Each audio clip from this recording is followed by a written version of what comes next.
Handa ng pamunuan ng Bureau of Immigration o BI sa pagbabantay sa mga paliparan ng bansa na inaasahang dadagsain din ng mga biyahero ngayong holiday at long weekend.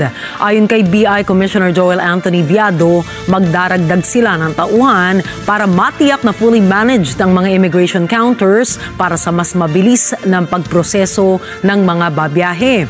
Anya, magtatrabaho ng 24 oras ang kanilang mga tauhan para matugunan ang inaasahang pagdagsa ng mga pasahero sa mga paliparan ng bansa. Paalala ng opisyal sa mga babiyahe, agahan at dumating ng 3 oras bago ang nakatakdang flight para makaiwas sa abala. Bagamat may mga kasalukuyang improvement work sa ilang terminal, tiniyak ng BI na tuloy-tuloy ang operasyon at mahigpit ang koordinasyon sa mga otoridad ng paliparan.